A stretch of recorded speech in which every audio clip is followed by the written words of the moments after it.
Welcome back to VeloView, your home for passionate and detailed reviews of the most iconic cars in automotive history. Today, we're going back to one of the most legendary and charming cars ever created, the 1970 Mini, also known as the Classic Mini or the Austin Mini. This tiny car was not just a mode of transportation but a revolution in automotive design and culture. By 1970, the Mini had already established itself as a global symbol of clever engineering, youthful spirit, and pure driving joy. What started as a small, affordable car for the masses had evolved into a cultural icon loved by people from all walks of life, from ordinary families to celebrities and racing champions. The 1970 Mini was the continuation of Sir Alex Issigonis's original genius design from the late 1950s. His goal was simple yet ambitious, to create a car that could seat 4 adults comfortably, be affordable to own and operate, and handle with ease on the narrow streets of Britain. He wanted a vehicle that was practical but still fun to drive. To achieve that, he broke away from conventional car design and developed a layout that would change the automotive industry forever. The Mini's most revolutionary feature was its front-wheel drive setup with a transverse-mounted engine. This meant the engine was placed sideways, and it powered the front wheels instead of the rear. It was an engineering breakthrough that allowed Issigonis to save space under the hood and dedicate nearly 80% of the car's footprint to passengers and luggage. That clever use of space made the Mini feel much larger inside than it looked from the outside and gave it handling characteristics that were far ahead of its time. Under the hood, the 1970 Mini continued to use the small but dependable A-series engine. The standard model came with an 848cc 4-cylinder producing about 34 horsepower, while the slightly upgraded Mini 1000 version offered a 998cc engine with around 38 horsepower. For those who craved performance, the Mini Cooper and Cooper S models took things further with engines up to 1275cc, giving them a serious performance edge. Even though the power output might sound modest by today's standards, the Mini's lightweight construction, weighing roughly 1,400 pounds, made it incredibly nimble and quick to respond. It could reach a top speed of around 70 miles per hour, but it wasn't about speed, it was about how it felt to drive. The steering was sharp and precise, the manual gearbox was direct and satisfying, and the overall driving experience was like nothing else on the road. One of the Mini's most defining characteristics was its remarkable handling.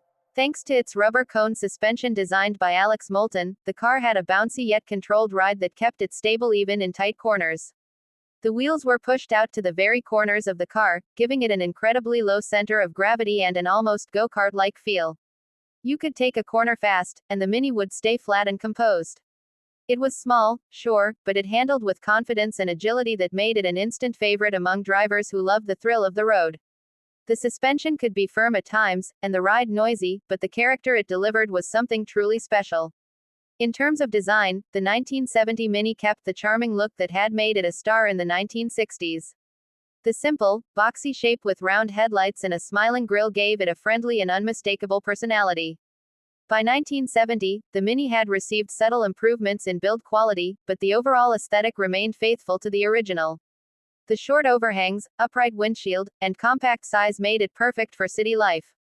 The interior stayed minimalist, featuring the signature center-mounted speedometer and simple switches, but small upgrades made it a bit more comfortable. It was functional and straightforward, with no unnecessary frills, yet it felt honest and engaging in every way. Everything inside the car served a purpose, and every bit of space was used intelligently. What truly made the Mini special was its universal appeal. By 1970, it had become a car for everyone. It was affordable enough for working families and stylish enough for the rich and famous. The Beatles owned them, movie stars loved them, and even royalty couldn't resist their charm. It was the car of the swinging 60s that carried its fame confidently into the new decade. It symbolized freedom, independence, and fun, qualities that made it more than just a vehicle. People customized their Minis with bright colors, racing stripes, and creative touches, turning each one into a personal expression. It became more than just transport, it was part of the family, a companion full of character. The Mini's success wasn't just on the road but also on the racetrack. By 1970, the legend of the Mini Cooper's triumphs in motorsport was already well established. Tuned by John Cooper, a renowned race car designer and friend of Issigonis, the Mini Cooper had proven that this tiny car could beat much larger and more powerful competitors. It famously won the Monte Carlo Rally multiple times during the 1960s and remained competitive into the 1970s. The Cooper and Cooper S models had larger engines, upgraded brakes, and sportier suspensions, giving them a competitive edge and turning the Mini into a genuine racing legend. The 1970 model carried that racing DNA proudly, and even the standard versions felt sporty thanks to their lightness and agility. Practicality was another area where the 1970 Mini shined. Despite its tiny size, just over 10 feet long, it could seat 4 adults comfortably. The upright seating position, large glass area, and thin pillars gave it excellent visibility, making it incredibly easy to drive in cities and park in tight spots. The small boot wasn't huge, but the rear seat could be folded down to carry more luggage, and the clever hinged license plate meant you could drive with the boot open for extra space. Every part of the car was designed with purpose, showing just how much thought went into its creation. Of course, the Mini wasn't perfect. It could be noisy, and the ride was a bit firm on rough roads. Rust was a common issue, and maintenance required attention.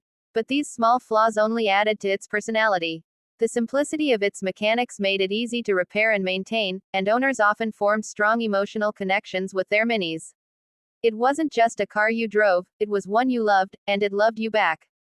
By 1970, the Mini had become more than a vehicle, it was a symbol of ingenuity, resilience, and fun. It had redefined what a small car could be and influenced generations of automotive design. Its combination of practicality, style, and driving enjoyment was unmatched. Even today, the 1970 Mini feels special.